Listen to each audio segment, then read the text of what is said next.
Hey everybody, it's Kevin McCarthy, and I want to welcome you to a very special episode of On Film with Kevin McCarthy. This is an episode that I honestly cannot believe exists. It is an episode that is exactly the reason why I started this show, was to do an episode like the one that you're about to hear and listening to now. And today's guest is somebody that I have wanted to sit down with my whole life. And I have sat down with this individual before, but not in a longer form capacity like you're going to hear on this episode. And you probably already know the person's name because you probably saw it in the title, but it is James Cameron. And every time I do this show, I have this logo next to me with the date of July 3rd, 1991 on it, because that's the day Terminator 2 opened up in theaters. And it's a movie that I remember seeing when I was 8 years old with my parents on VHS, sitting between them in my old house.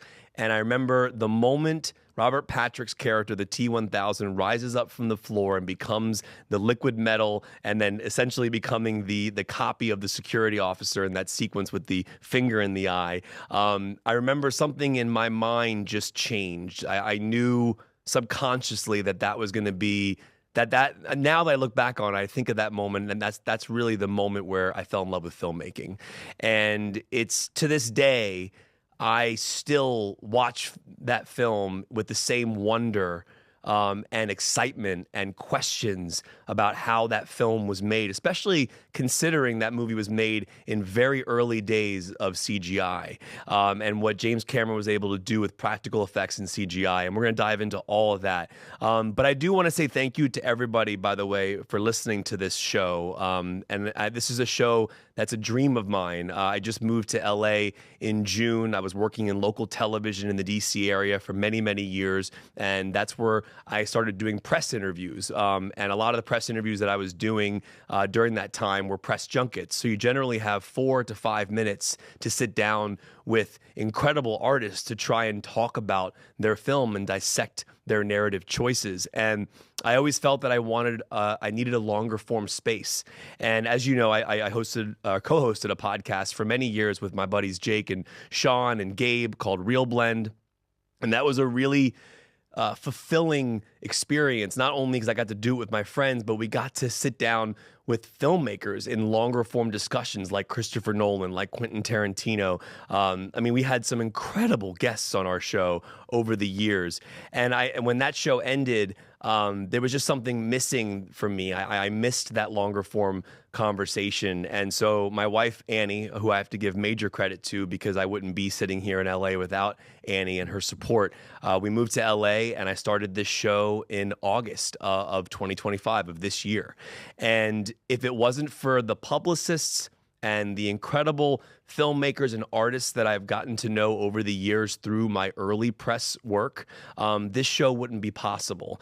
And I have to shout out specifically Ryan Reynolds, who was actually guest number 3 on my podcast, because this show doesn't exist without Ryan. Ryan is somebody who really gave me the ability to understand that I need to be in this longer form space. And he's become such a great friend to me, and he shows up when I need him, and it means the world to me. So Ryan, if you're listening, thank you. I love you, man, and I really appreciate all your support because I'm sitting here and I'm sitting with James Cameron because of you. And I really, truly mean that. I look at my wife, Annie, and then I say Ryan Reynolds. Those are the 2 people that I really think of when I think about this arc of my life and this moment in my life. But I have to circle back to guest number 1 because this show started initially with Josh Brolin. And Brolin, who I love as well, is a great friend and somebody who has incredibly supported me for many, many years. And it's funny because I'm in the studio right now about to record an interview with Amy Madigan, who's in the movie Weapons. And when I was sitting down with Josh Brolin to do a press junket for Weapons, I remember when the interview was over, we talked about when we were going to sit down finally for a longer form discussion. And that's what sparked the initial release of this podcast back in August. I wasn't even ready to launch the show at that point. I didn't even have a title. I didn't have a logo, but Josh was ready to do it. And so I'm thankful to that because it forced me to find out what the show was going to be. And we recorded that episode in Santa Barbara. It was a 90-minute conversation, and I was still figuring out what the show was at that moment. And now we're sitting here multiple episodes in, and today's guest is a filmmaker that I have literally been in awe of since I was 8 years old and saw Terminator 2 for the first time. And it's really special that I get to share this conversation. And but before I get to this, the interview itself, I'm excited for you to hear. But what led up to the interview in the days before it, the story is remarkable, and it's going to blow your mind because it still blows my mind. But before I get to that, just real quick, thank you to all the publicists and thank you to all the incredible teams who have given their time and brought guests to my show at this early stage in the show. It means a lot to me that you showed up, so thank you. The interview that you're going to hear today is with James Cameron, and we did this interview in his personal movie theater at the Manhattan Beach Studios in Manhattan Beach, where he films Avatar. So The Way of Water and Avatar Fire and Ash were filmed at the Manhattan Beach Studios here in California. And to be honest with you, what you're about to hear, I still don't believe is real, but I'm going to tell the story. When I was a kid, my filmmaking school was DVD features. So I grew up learning about filmmaking by watching DVD features. So I would buy Peter Jackson's Lord of the Rings, and I would learn about early motion capture and performance capture that Andy Serkis was doing with Gollum. And it's really incredible. But that's how I learned about filmmaking. I would watch Robert Rodriguez's 10-minute film schools. I would watch the DVD features on Terminator 2. I would watch all of these things because I was so fascinated by how shots were done, how a score was done. I remember when The Dark Knight came out on Blu-ray, there was this amazing feature about how they flipped the 18-wheeler in that film. And I remember learning about a stunt driver named Jim Wilkie, who was actually in that 18-wheeler while it flipped. And all these just really cool things to learn about what filmmakers do to bring these iconic moments to life. And I remember even Robert Rodriguez on Sin City, he released the entire film at 500% speed, where you could watch it in 12 minutes just on the green screen version before any of the effects were added in. So you see Mickey Rourke walking on a treadmill, but in Sin City, he looks like he's walking through the city. It's pretty cool. So anyways, so this is crazy. I don't even know where to begin with this. So a few weeks ago, Sam Worthington was sitting in the chair in front of me. And you know Sam Worthington is the lead actor from Avatar. And he came in to promote Avatar Fire and Ash. And we were talking and geeking out about performance capture and filmmaking. And Sam, if you're listening, thank you so much for the kind words. I know he listens to the show and watches the show, so thank you, Sam. And I remember telling Sam in that moment that I was going to be going to Manhattan Beach Studios that Saturday. And this was on a Wednesday. I was going to go on a Saturday to interview James Cameron. And he was like, "Oh, that's cool." I'm paraphrasing, but he's like, "I'm going there tomorrow to do a directing demo with James Cameron." I'm like, "What does that mean?" So we do the interview, we chat afterwards, and it turns out that James Cameron is doing a lot of these demos now to explain to actors and filmmakers how performance capture really works. And for people who are watching this that might not know about performance capture, when you watch a film like Avatar, or you watch a film like King Kong or Caesar in Planet of the Apes, the latest films with Andy Serkis, that is an actor in a suit with dots all over their bodies and a camera facing their face, and dots on their face and lips, and it's picking up all of the movements and facial expressions and emotion of the character. And so when you see Caesar in Planet of the Apes and you see the emotion that that character's having, that's Andy Serkis's actual performance in digital form. It's like, someone said this the other day, it's like digital makeup versus actual makeup, but the performance itself is still preserved. And that's something that obviously Avatar did really well. When the first film came out, we had these amazing side-by-sides of you see Zoe Saldana and Sam Worthington. You see the scene that they're filming as Jake and Neytiri, and then to the right of the screen, or the left of the screen, you'll see the performance capture where it's literally matching up exactly what they performed on the day that the digital character is now rendered, and you can see the one-to-one essentially. And so Sam was telling me that there was going to be this demo for SAG-AFTRA where actors were invited out to watch essentially a demo of James Cameron directing cast members in a scene to explain and show how it works. I'm like, oh my gosh, that's like a dream of mine to watch him film. And, you know, fast forward, long story short, they got me into that demo the next day. Disney and everybody at Lightstorm, I'm assuming Sam had some pull on that as well, but it was a really cool thing. And so I remember the morning that I was going to go to Lightstorm in Manhattan Beach Studios. Lightstorm is James Cameron's production company. I was geeking out. Because remember, I was already going there on Saturday, that coming Saturday, to do an interview with James Cameron. But I didn't know that this demo thing was happening on Thursday. So this was a huge surprise to me. So anyway, so I wake up in the morning and I take the trek all the way to Manhattan Beach Studios at 10 a.m. I arrive and I walk in and I'm in this massive studio at Manhattan Beach Studios. And I see James Cameron and I see a group of people kind of gathering around. And then I look to the right and I see Sam Worthington and Sigourney Weaver in their performance capture suits, fully in their suits. And it turns out that a scene was written by James Cameron for this particular demo that has a sequence between Jake Sully, Sam Worthington's character, and then Kiri, played by Sigourney Weaver. And they were going to perform this sequence while James directed them. And that was what we were going to watch. But it was way more than that. It actually lasted for 2 hours as they found the scene together. Now, to paint a visual for you, as I'm standing there, so I make my way to the front, by the way. You have to imagine, like, I'm thinking about my 8-year-old self, right? And James Cameron is right there directing two incredible actors right before my eyes while they're wearing performance capture suits with a head helmet that has two cameras facing their faces. They have dots all over their faces, dots all over their body in the actual performance capture suits. To my right and left are two screens.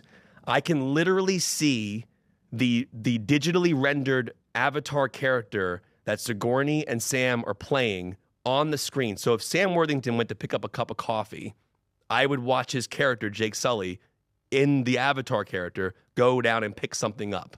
Like that, it was that exact. And it wasn't like the fully rendered photorealistic version that you end up seeing in the movie Avatar, but it was good enough that you could tell it was Jake Sully and Kiri. And this was remarkable. I just stood there for 2 hours with my jaw on the floor, just like mesmerized.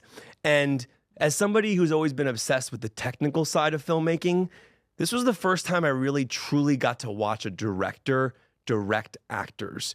And because James Cameron is a writer-director, you know, he's obviously very connected to the material. But watching like someone like Sigourney Weaver, who's worked with James Cameron obviously multiple times, you go back to Aliens, but their working relationship. And you have to understand like what this looks like. And for people who don't know what this looks like, hopefully I can put an image in here, or you can go to YouTube and just type in like a featurette about Avatar and you'll see it. But if I have this correct, there's about 180 cameras that are on the ceiling of this studio, and they all have 4 red dots on them. And as the actors are moving around this set piece that they're working on, those cameras are picking up their exact motions, and that's why we're seeing the Avatar character on the screens digitally moving the exact way that Sam and Sigourney are moving in that moment. And yeah, I just sat there for 2 hours and just watched. I took it in. I never looked at my phone. I never did anything. I didn't speak to anybody. I just watched. And I tried to be as present as possible because we live in a time now where we're not present a lot. We're on our phones all the time. And I just tried to remind myself as a kid, like imagine being able to watch James Cameron direct one day. And it was so cool. I mean, I don't even know how to describe it, and I'm not doing it justice. But they had a set piece, and it wasn't just Sam and Sigourney. There was also an incredible group of actors as well that were there for other parts of the scene to make it more full. And this was a special thing because I'm standing there with a group of SAG-AFTRA members, and the point of this was to show that the performance of the actor being recorded on that day is the performance you're seeing on the screen through the digital character. And that is the most important point that needs to be made here. It's acting. And the Academy, in my opinion, needs to look at performance capture as acting. It's the exact same thing. It's just digital makeup versus real makeup. And you look at like Andy Serkis, who should have won an Oscar by now. Caesar in Planet of the Apes is one of the best performances I've ever seen. But people don't put it together that it's a person doing it. I'm not saying everybody, but the majority of people don't fully understand it. And this is not me sitting on a high horse saying, oh, I get this and you don't. It's just more of like, I don't know that people understand the process. And that's why I do a show like this. That's why I'm doing an introduction like this to explain the importance of this. And if you saw the movie The Way of Water, the second Avatar film, they had to develop performance technology so that the actors could actually swim underwater and still have their performance capture suits work. It's really remarkable. And James Cameron's always kind of pushed those boundaries of special effects. And honestly, I was like teary-eyed sitting there watching this, and I got to ask him a question because I was talking about eye lines and how, because the avatars are like 10 feet tall, and what do they do if a character like Spider, for example, that character is much shorter than the avatars? Like, how do they align that when they're filming it? Because the actors who are playing the avatars aren't really 10 feet tall, and it's so cool how it's done, to be honest. And it felt truly magical. And after that, we got to go into James Cameron's personal screening room at Manhattan Beach Studios and watch about 40 minutes of footage where he would show us a scene in 3D, and then he would show the scene again with a side-by-side of the performance capture moment and then the real movie digitally rendered moment. And to have sat there for 2 hours and watched him direct and then to have seen those scenes was incredible. And so this was crazy. So then I had to rush back to this studio to do Macaulay Culkin that same day.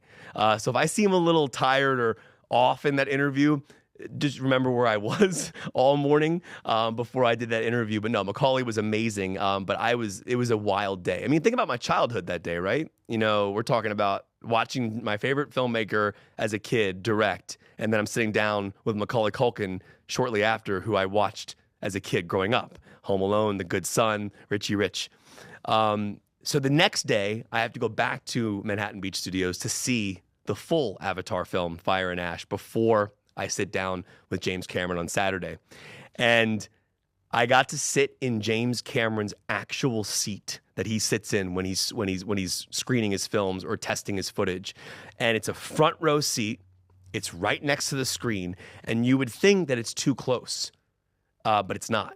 Because since he's shooting in 3D, the 3D is so immersive that when you're sitting that close to the screen, your entire field of vision is enveloped by the image. So you're in Pandora in that way.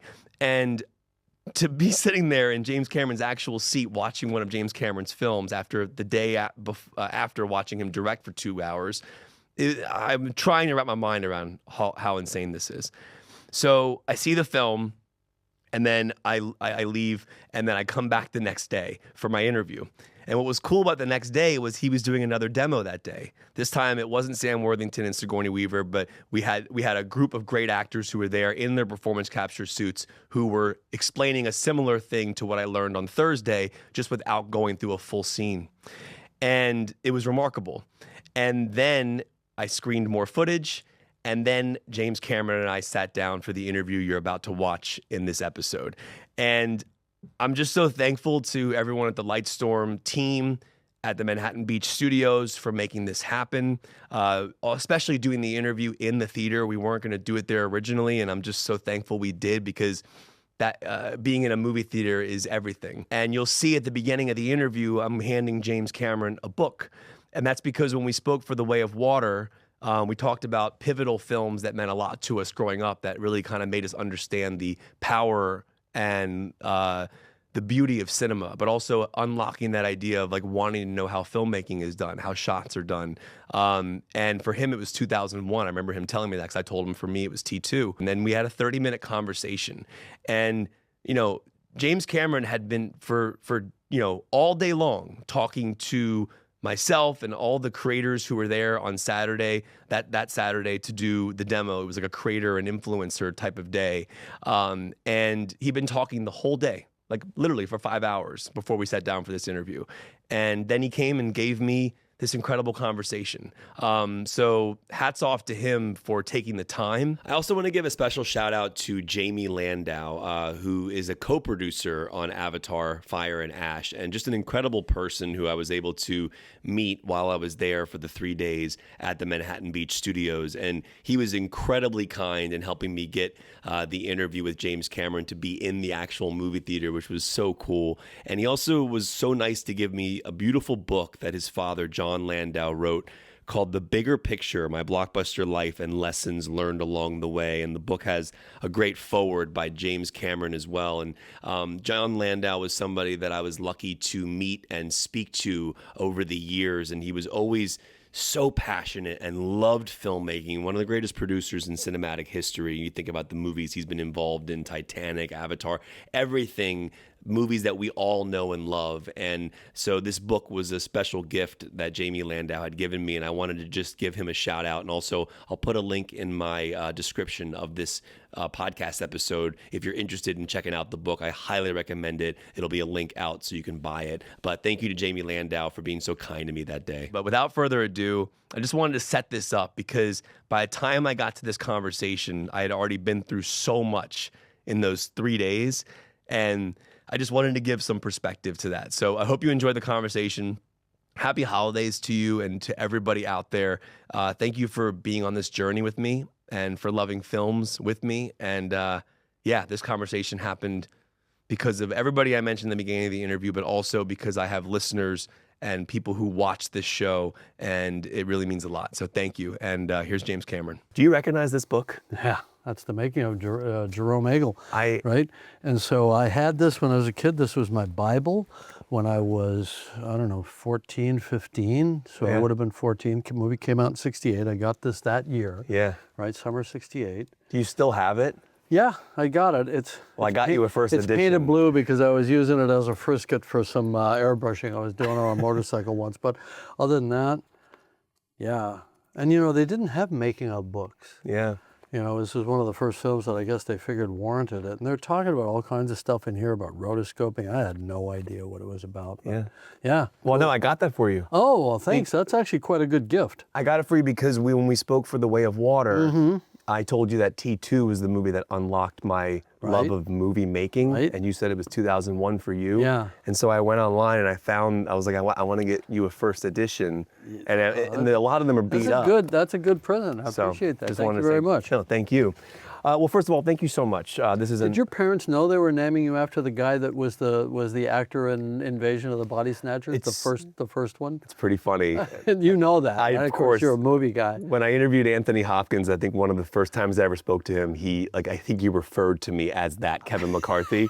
He thought you were? Jokingly. I mean, he was like pretending like, oh, your name is Kevin McCarthy. They're coming. Watch the skies. It's iconic. I mean, that's one of the best movies ever made. You go back and watch it; it's so much fun. But I want to timestamp. I also want to set the location as to where we are. This is a film podcast that I created to dive really into craft of filmmaking and directing and acting, narrative decisions that conversations you have with your cinematographers and your composers. But we're sitting in a very special theater right now. I saw the film yesterday. I believe I sat in your chair. Well, this is my preferred seat for watching VFX playbacks and for watching scenes in stereo and so on. This is a working room. So it's not just a screening room per se. This desk, this is an Avid right here that we can pull up.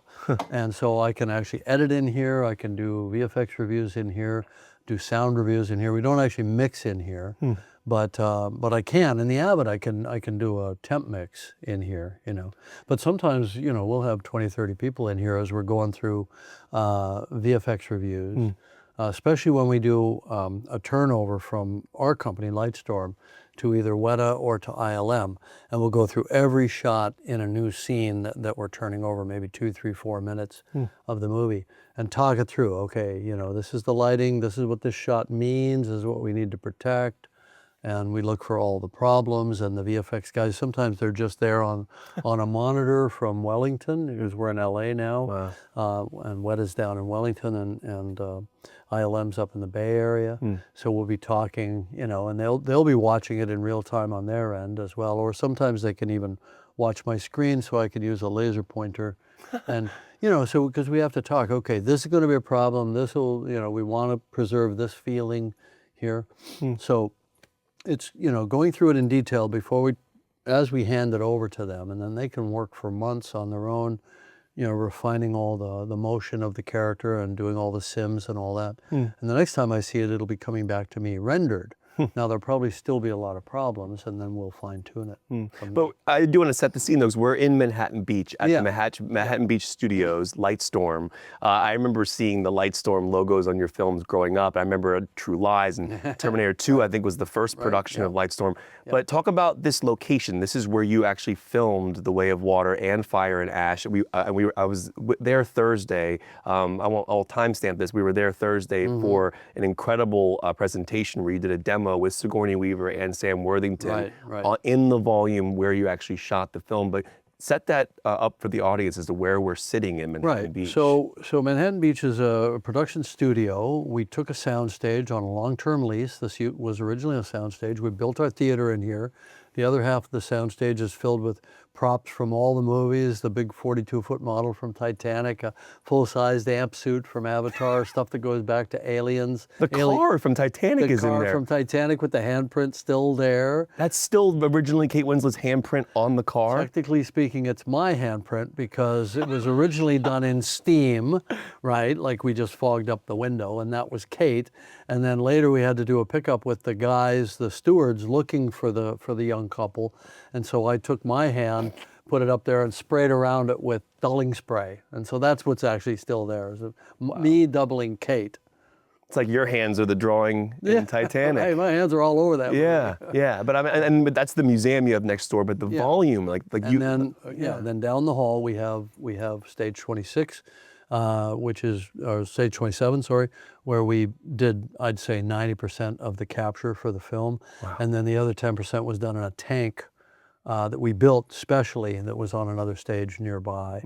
And so we built this 100-foot long tank that had big wave-making machines and, you know, big propellers that would move the water around in a big circle. We called it the racetrack. It was like an underwater wind tunnel. So the actors could be on the creatures, and, you know, their hair is blowing back and they're acting and firing weapons and so on, you know.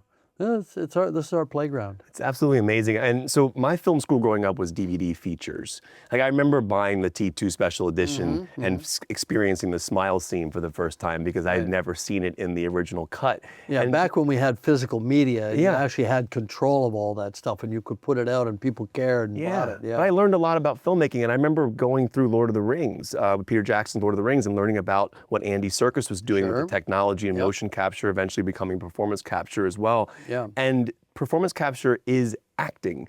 And absolutely, it's acting. The beauty of what we've been seeing here and kind of like experiencing it, watching you direct Sigourney and Sam the other day and finding that scene together, it's beautiful. Well, and according to Sam, we didn't quite find the scene. You were close, but, he said. You know, we had an hour and a half. Now, typically, you know, for a 2-page scene, we might spend a half day, we might spend all day.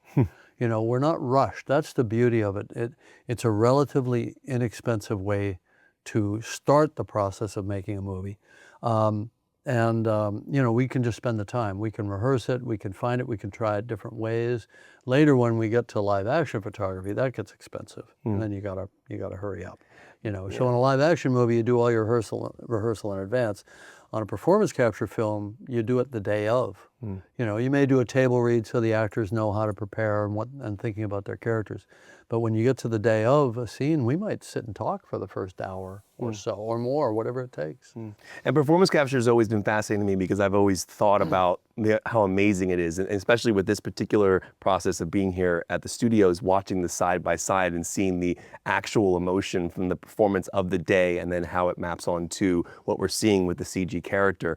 But talk about, I mean, I know this is something you've discussed before, but because this is a craft-driven show, going from the first Avatar to the second Avatar, obviously the performance capture and the technology has shifted a bit. The facial capture technology has advanced in a very, very magical way, but also the underwater aspects of the way of water. But that transition from 2009 in the first Avatar to where we are now, can you kind of sum up where we are and how we've advanced? So the first Avatar, it was a prototype kind of system.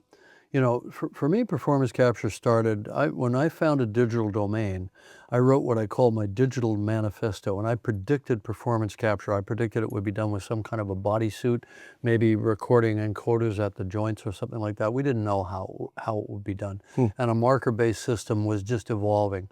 So I wrote Avatar in '95, and we knew we'd used a bodysuit marker-based system, but you know, we hadn't figured out how we were going to do facial yet. And I proposed this crazy idea of image-based. We'd just lock a video camera to the head, and we'd just shoot the actor's face, and then we'd algorithmically, you know, the facial performance from that and put that into the CG model. Well, nothing's changed. That was 30 years ago. I wrote that in '95. Nothing's really fundamentally changed from that initial inception. Now, in the meantime, as you pointed out, Andy Serkis came along. They started doing some forms of image-based, including filming him from the outside. And, you know, at that point, I looked at it and I said, because initially my team told me, we can't do this now. It's too ambitious. I said, oh, okay, fine, we'll wait.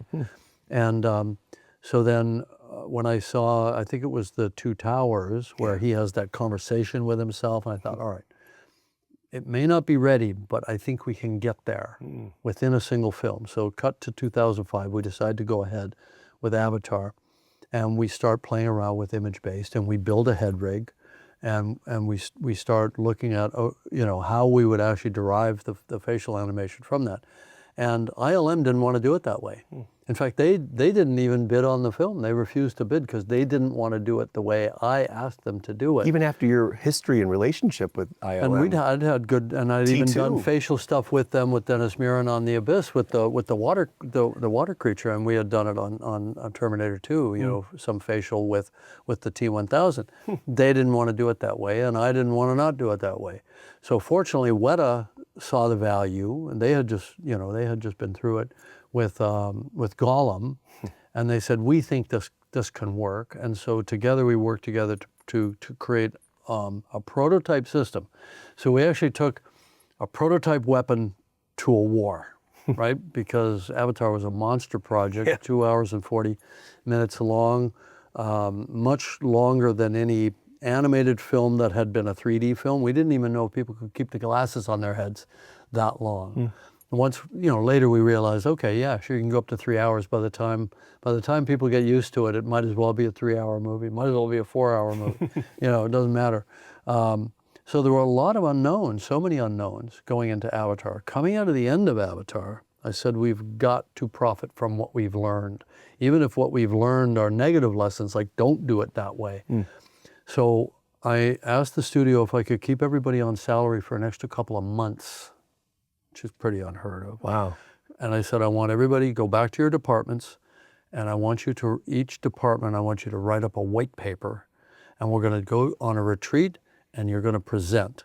This is what we did right. This is what we did wrong. This is how we can improve it, right? And we pooled all that, and we worked with Weta on this as well. And we mapped out a program, an R&D program, to make the process better. And then we spent 1 metric fuck ton of money to make it better, right? And essentially to future-proof it, and then that expenditure would be amortized across movie 2, movie 3, movie 4. I was imagining a trilogy at that point of sequels. It eventually expanded because I took movie 2 and I split it into 2 films. was just too much story. There was too much backstory to get out, right? I had to tell you what happened again briefly in movie 1. Then I had to account for the intervening 15 years and how they became parents and how their kids grew up and where Spider came from and all that.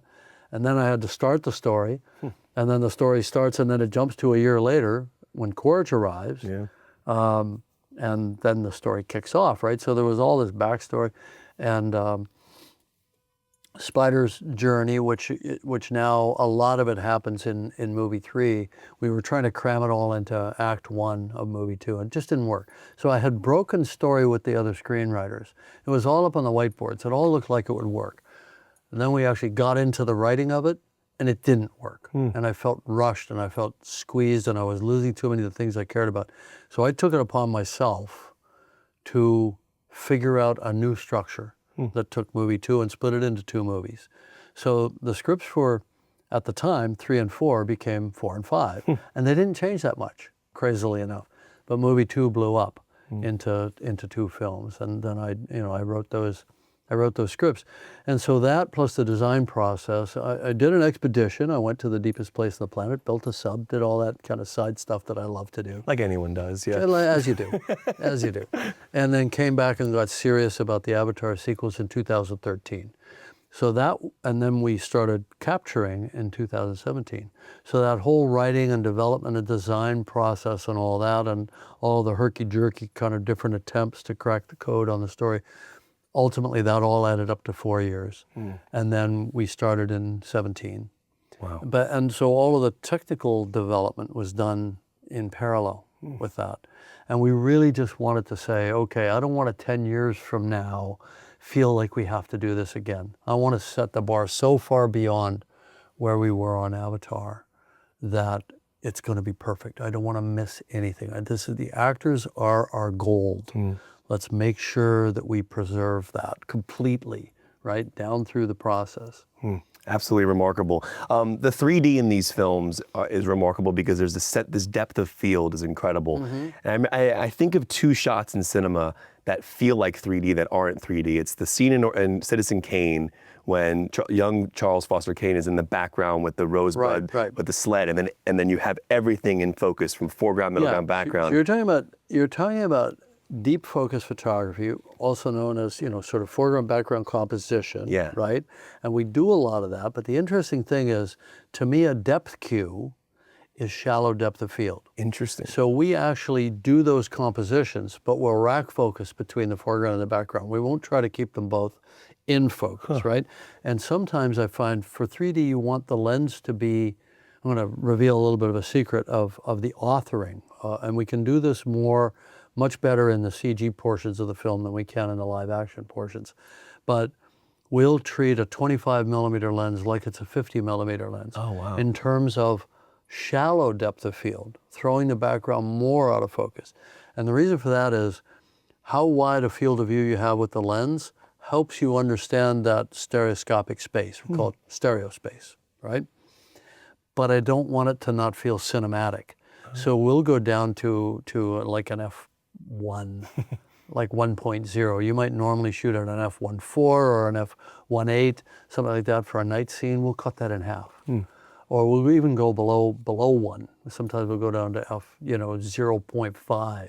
And so these are crazy. This would be the equivalent of a big wide lens like Stanley Kubrick used, to light scenes by candlelight. So we're actually really shallowing up the depth of field so that wider lenses feel more cinematic, right? Because the wider you go, the more everything is in focus. And that sort of triggers the brain to think, it's more like a cell phone shot. You know what I mean? Like we typically shoot with pretty wide lenses. I'm shooting you or I'm shooting my house or whatever. We're usually pretty wide. We don't often sort of zoom in. Whereas cinema is all about sort of getting in on a longer lens, throwing those city lights out of focus, make it look beautiful. It's a selectivity that directors and cinematographers like to make you the most important thing in the shot versus the taxi in the background or whatever, right? So how we guide the eye to the subject of interest. We do it with edge light. We do it with either positive or negative lighting. Like I can do a bright background and you can be kind of silhouette-y and kind of, you know, lit in a kind of a low-key fashion. Or I can do the opposite. I can put the spotlight on you, edge light you, darken the background, my eye goes to you, right? So cinematography does this, and we do it with depth of field, out of focus, and in focus, selective focus, right?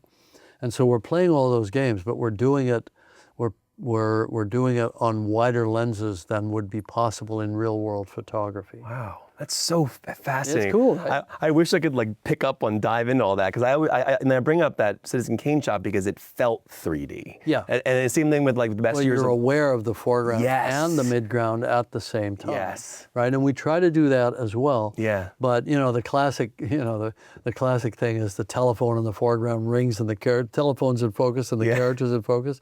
You know, and you use a split diopter to do that, right? Yeah, I mean, I remember the first time I really noticed what a split diopter was Brian De Palma's Blowout. De Palma really liked the split diopter. He used it a lot. He used it in The Fury. He used it in Blowout. Yeah. You know, I think he probably used it in Carrie. I don't remember. It's incredible. And you know, it's interesting, I think of all three of the Avatar films, there were moments where the 3D really kind of hit me. The first one was when we were with Stephen Lang's character in the cockpit of the amp suit, and you see the mirror in the cockpit. Yeah, right. Right? Yeah. There's a backup mirror on an amp suit. Who knew? Such a great and he sees shot. the Thanator coming. Yeah. Yeah, right. And then in the second one, and even the third one, it's when we're at water level. Yeah. And we're half underwater and half above water. Those shots are very effective, and obviously we have them in Fire and Ash as well. We call it a splash housing shot, right? They hit so hard. The way you do that with a real world 3D camera is you'd be in a splash housing and there'd be a plexiglass, you know, kind of cover right here, and you'd actually see, maybe out of focus, but you'd actually see that water boundary. Yeah. And for some reason, we're just so used to looking at those shots. It's not how we'd perceive it if we were really in the water. Water would come right up to our eyes, and it'd just be this kind of out of focus mess. But somehow a splash housing is something we're so used to seeing in film that it actually just works. Yeah, and then the embers, obviously, in this one as well. Yeah, it's swirling around, right? We found some interesting things where the 3D can become distracting with the embers. In fact, I was doing a shot kind of similar to what you're talking about, where I had Jake in the foreground, I had Quartz standing in the background, and I'm asking the audience to look between him close and him far, and they're having a dialogue. And what I found was when we put embers between us and Jake, I was looking between the embers and Jake, and Quartz disappeared out of my consciousness. Even though the composition never changed and the placement of the characters never changed. So we took all the embers out of the foreground, and then all of a sudden it worked as instead of the embers being the foreground, Jake was the foreground. Now the shot worked again. So this is why I really believe that 3D can't be just imposed on a film after the fact with conversion. It has to be part of your authoring process. It's how you guide the subjective response to the movie of the audience, how you guide their consciousness through the storytelling. You know, that's what directors are supposed to be doing, right? I don't know why directors seem to relatively consistently abdicate that responsibility when a movie's going to be in 3D. Oh, those guys will turn it into 3D in post-production. It's like, well, why not shoot in black and white and then have them turn it into color while you're at it? You know, why give up that creativity, that palette, you know? You've always used score so well in your films. It's a character. When you look at Alan Silvestri's score in The Abyss, you look at obviously what Brad did on T1, T2 and True Lies, James Horner, of course, with Titanic and Avatar, Simon now with Avatar as well. Yeah. Score is always a character in your films. Right. I can think of the T2 score in my head right now. I can hear the dun, dun, dun. dun, dun. I mean, honestly, like the way that hit. Talk about your relationship with score as a filmmaker, and like even with the latest Avatar film, those hints of those James Horner main themes, and when to use them. But like you've always been, in my opinion, someone who uses score as a character, and I'm wondering if you could speak to that. I think so. Look, I mean, score is a bit of a dodgy business for me as a visual director because I'm not musical. I can't sit there like John Carpenter and actually play it on a piano or a guitar. Robert Rodriguez can score his own films. I can't do that. It's the one place I can operate the camera. I don't act. I know my limitations, right? Although there's a lot of acting and directing. But I operate the camera. I can work with the designers. I can draw, can do all the VFX. I'm visual. When you get to the music, It's out of my hands. So now I have to be able to speak an interlanguage with the composer, right? And so James and I, we had a disastrous experience on Aliens, even though the score is brilliant. It wound up getting moved all around and recut because I didn't communicate well. It was my first orchestral score. When we came back together on Titanic, we vowed to learn how to communicate, and I learned an awful lot from that, and so did he. And then obviously with Avatar, we kind of hit our zenith. I think he did some amazing things. I encouraged him to go into, to really study the ethnomusicology of it, to find sounds, and he'd been doing that on some of his other scores anyway, but we were very much in sync on that. Even then, it was still, a dialogue, and even things moved and changed. And then Simon Franklin was the obvious choice because he had worked as an orchestrator with James. He worked with Zimmer, he worked with Silvestri.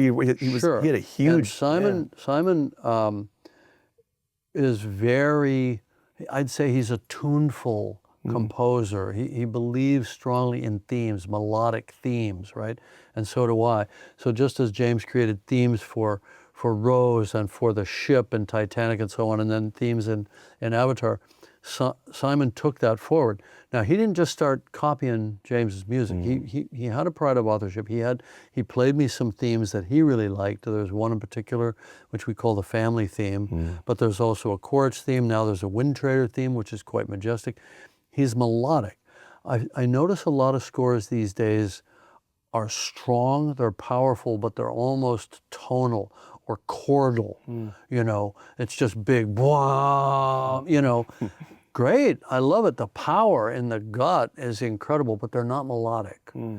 And I find melodic scores sometimes challenging because you have to carry the thread of the tune. And sometimes in action sequences, when there's big kind of discordant and out of time moments of machine guns and boats crashing down and explosions going off or whatever it is, loud, dynamic sound design, sometimes that stuff gets lost. But you want that feeling of continuity. You want that feeling of never losing touch with the melody. So it was a very challenging mix on this film. And sometimes working with Simon will come in with a very fulsome orchestration with a lot of melody, counter melody in strings and little brass figures that are embellishing. It gets very Baroque. I'm like, dude, we got to strip this down to its essence. I need the primal version of this theme in this moment. I want the power and I want the clarity. And we'll have a kind of an agreement. Okay, when we stick this in the orchestral suite at the end of the film for the 7 or 8 minutes of end credits, it's like you'll hear all that detail. But now come to the mix, really separate it out in your tracks, really multi-track it, record the orchestral section separately. If we want to push the strings, we can push the strings without carrying the brass, right? And so he's really, especially on this score, really leaned into that. And we'll go in, when we're mixing a big loud scene with a lot of effects, we'll figure out how to protect the thematic intention of the score and its power. But if you heard it on its own, it's not nearly as rich as it is in the end credits, right? Or on the album, or however else you would hear it. If you're sitting listening on headphones and there's no sound design, no dialogue, no crash and bash, he does that fullness, and then we strip it back to a leaner version of it, and then I can push it. Because there's nothing worse than music that sounds big being held down. Like, I can sort of hear 110 musicians playing, but it feels held down. I don't like to do that. He doesn't like me to do that. So how do we make it live with all of that sound design? We're using all of our skills that we've picked up over the years to do that. And it's a type of scoring that I really like because it can really hit you emotionally. Once you're into a thematic score, it can lie underneath the dialogue. It can intensify what you're feeling. Sometimes I'll play with him on the sync, right? Oh no, you're early. You're telling me what to feel, but I'm not feeling it yet. I want to let the actor's lines land. I want to feel it for myself first and then let the score push me farther in that direction. So I feel validated, like my emotional response. Oh, the violins are coming in. Oh, now I'm crying, right? It sounds crazy, but you can be off by a second and be ahead of the emotional response to a moment. And he'll just recut it right there at the, he's got a good music editor, and we'll just slip and slide things and get it back in sync later. So it's a very, kind of dynamic, creative process at the mix, at the mix of the movie, not at the music mix. I don't really spend much time with that because I know he's going to come in separated. I kind of drilled down on that, but it's like, what the heck? It's so awesome. They're telling me I have like 5 minutes left. I wrote like 30 and you've questions. got, like, This is literally my notes for you. Cinematography, VFX, animation. There's a bunch of things I want to get to, but I also think it's important that you talk about score and how like the emotional aspect of it. Right. You also play with sound in a way. I remember when I saw T2, the sound of Edward Furlong's bike versus Arnold's bike, versus the high pitch. You know it's character. It's sound design. Look, I mean, cool. I work with good mixers, sound designers, all that. Sound is very powerful. I cut with sound. That's an important thing. I cut picture with sound. When I was starting out, you're at a movie and you're putting the shots together, and then they'd build the sound later. And, that worked. But to me, I have to cut with sound. I have to know that line of dialogue or that door slam or whatever, that's my button for the scene. That, the sound affects the picture cut. Even down to the fact that sometimes we're playing with the music and it's like, oh, Simon needs an extra second to resolve a note. I go back to the effects guys and tell them to extend a shot or 2 seconds or whatever it is. It's always slipping and sliding to optimize the visual and the oral experience. AURAL, not ORA. One thing I love about filmmaking is how audiences can learn about things through watching films. Obviously, you've given us so much with Pandora and this story. And you talked earlier about like how there's parallels in your own lives and with Zoe and Sam having kids in between the first and the second film. But I thank them for their dedication in preparing themselves for the roles by having 3 children each. It changes the emotion. That was going above and beyond the call. But I wanted to ask, what has Pandora given back to you? And what catharsis do you find? Good. Well, there's catharsis just in working through your issues with your kids, with your wife, with your own emotional processing of grief. Which is the third one, is all, Well, ironically, I lost my producing partner of 32 years on this film, John Landau, and that impacted all of us. So we sort of keenly were resonating with the film, which is about grief and its consequences. But I had lost a lot of people over the last few years in the family, friends, and so on. And so I realized that grief is not something that ever goes away.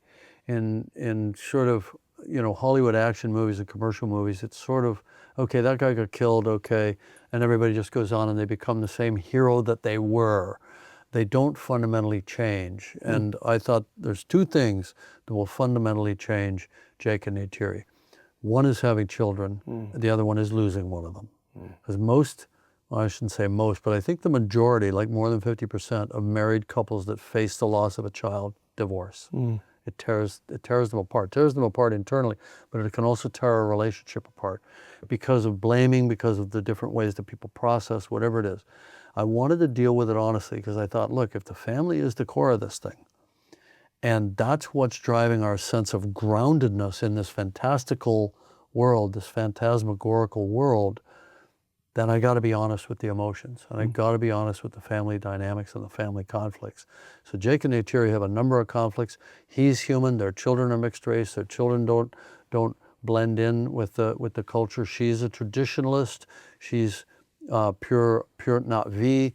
There's always a judgmental part of her with respect to Jake, even though she loves him, and it's a love conquers all kind of motif as well. But some of those pressures of being a mixed marriage and a mixed race children, all of that was all in movie 2. Now we've got grief added into that and how that oscillates against that, how her relationship with Spider becomes a relationship of hate because he represents the sky people, even though he wants to be not V more than anything in the world, but she cannot see him that way, and it almost, I'm really sort of pushing back, challenging the audience to love this woman, this character that they love so much. She always scores higher than all the other characters, It's like, okay, how far will you walk in her shoes? How far will you go down her black hole of pain? And it takes you pretty far in this film, and Jake the same, Jake's relationship with Spider. I mean, every relationship is tested in this film. Loak and Jake, Loak and Neytiri, Neytiri and Spider, Jake and Spider, right? And Quaritch and Spider becomes a big thing in this film. And then we really throw chaos into it when we throw Varong into the middle. And this is why it's a 3-hour movie. Yeah. There's a lot of thematic stuff going on here. And yes, it's still about the destruction of the natural world and extraction mining and killing the whales and all that. It's still about that, but it's not as deeply about that as the previous films have been. We sort of take that as the baseline, right? Remember all that stuff? It's still there. And that's the basis for their overall conflict with the RDA.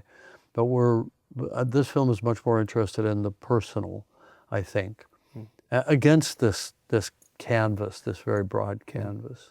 I'll end on this. Have you ever seen the movie Babylon, directed by Damien Chazelle? Do you remember that scene in the film? And I bring this up for a reason because I always find this to be interesting. That scene when Brad Pitt's character is struggling with the idea of how Hollywood is going from the silent era to the talkies. And Gene Smart kind of says to him in that moment, in 100 years, someone's going to turn back on your movie and you're going to flicker back to life because he feels like he's grappling with the death of his career. Yeah.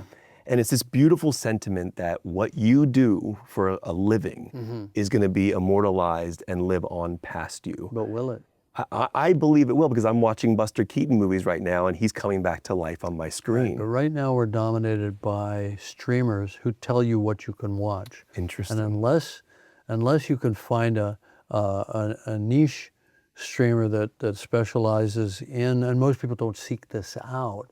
Having physical media, I still think is a great anodyne. Do you still? To that. Oh, absolutely. Do you still get Blu-rays and DVDs? Oh, yeah. We got to compare collections sometimes. All right. I have sure your collection probably dwarfs mine. No, I have 9 Terminator 2 copies, but they're all different editions. Yeah. I got one. But what does that mean to you to know that, like, in the idea? You're not being told what to watch.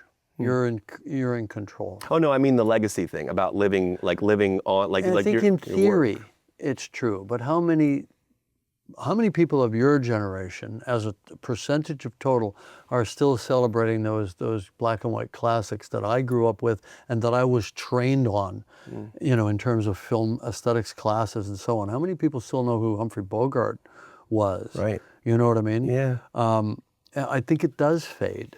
And I think you'll always have a niche, very niche, subset of the greater audience. But I think we are more buffeted around by just the kind of the new thing coming at us all the time. And there doesn't seem to be enough of a kind of cultural memory. And I can't imagine it fading. Now, on the other hand, there's Titanic, which is just as popular now as it's ever been. Right, that's absolutely incredible. I can't account for that one. Yeah, well, thank you so much. This has been truly an honor as someone who... We could have geeked out for 3 hours. Dude, look at my notes. I mean, I could go on and on and on. I was going to get into your writing process, how you pace your films, I did call bullshit on this, by the way, when I looked at all of the topics you wanted to hit. Yeah. And we had like 40 minutes. I'm like, no. Yeah, I wanted to go through all battles. of them. But you earned every emotional arc you have in these films, and I hope you know that you should be very proud of the work you did. I'm proud of the actors, and I'm proud of the technical team's ability to preserve what the actors did. Before it can have a life 100 years from now, it has to have a life 2 months from now.